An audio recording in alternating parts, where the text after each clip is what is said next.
অহংকার করে তুমি জমিনে চলবে না। কি করে? অহংকার করে মানুষদের মাঝে তুমি প্রকাশ করবে না, এবং অহংকার করে মানুষকে অবজ্ঞা করবে না, মানুষদেরকে মুখ ফিরিয়ে নেবে না।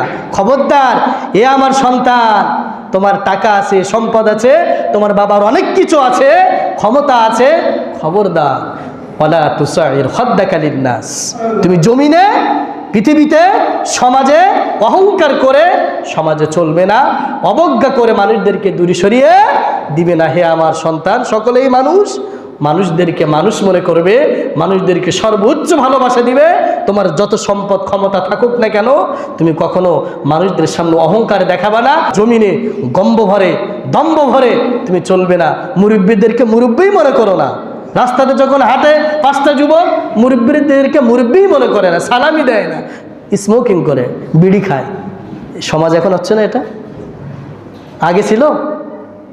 আগে দেখিনি আমরা। বাপ চাচাদের অত্যন্ত সম্মান ছিল আগে, আর এখন আরে বাপই তো সন্তানকে বলে, বাপ সিগারেটটা নিয়ে আয়। কে বলে? বাপ। কাকে বলে? সন্তানকে বলে, বাপ সিগারেটটা নিয়ে আয়। ওই সন্তান কি শিখবে আপনার কাছ থেকে? 9 নম্বর তিনি বললেন,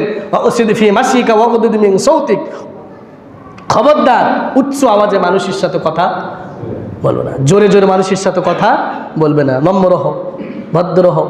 মানুষ তোমাকে ভালো বলবে, মানুষ ভালো বলতে যা যা লাগে সব কাজ তোমাকে শিখতে হবে, করতে হবে। মানুষ খারাপ বলে, এই কাজ করা যাবে না।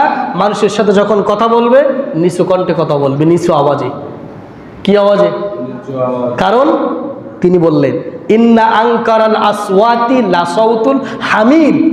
হামির, উচ্চ আওয়াজে কথা বলা হলো গাধার ন্যায়। আল্লাহ বললেন, হে আমার পুত্র, লোকমান বললেন তার সন্তানকে, বাবা, উচ্চ আওয়াজে তুমি যদি কথা বলো, তুমি হলো গাধা। তুমি কি? গাধা। খবরদার, খবরদার, অহংকার করে জমিনে চলবে না। খবরদার, উচ্চ আওয়াজে কোনো ব্যক্তির সাথে, কোনো মানুষের সাথে কখনো কোনো সময় কথা বলবে। নম্র হও, ভদ্র হও। এই 10টি উপদেশ কে দিলেন? লোকমান। কাকে? তার পুত্রকে।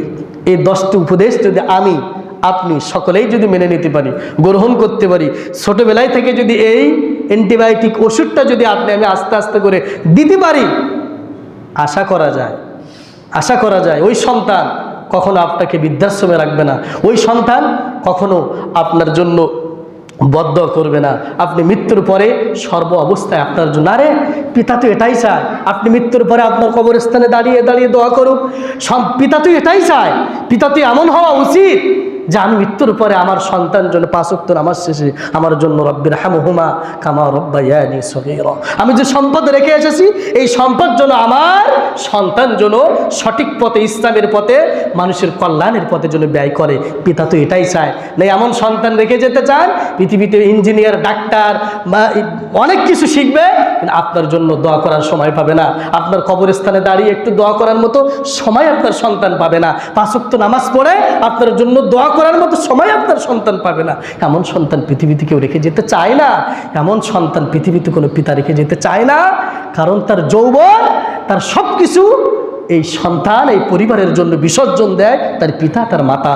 অতএব পিতা তো এটাই চায় আমার সন্তান আমার জন্য দোয়া করুক, আমি মৃত্যুর পরে যেন আমার কবরস্থানে দাঁড়িয়ে বারবার আমার কথা স্মরণ করুক, আমার মৃত্যুর পরে যেন আমার সন্তান 5 ওয়াক্ত নামাজের পরে আমার কাছে যেন আমার জন্য দোয়া করে, প্রার্থনা করে। এটাই তো বাবা চায়। এমন বাবাই না হওয়া উচিত, এমন বাবাই হওয়া আমাদের দরকার। সম্মানিত মুসলমান কেরাম, আল্লাহ পাক যেন আমাদের সকলকে এমন পিতা হওয়ার, এমন মাতা হওয়ার, এই লোকমান আলাইহিস সালাতু ওয়াস সালামের উপদেশগুলোর জন্য মেনে নেওয়া তৌফিক দান করুন।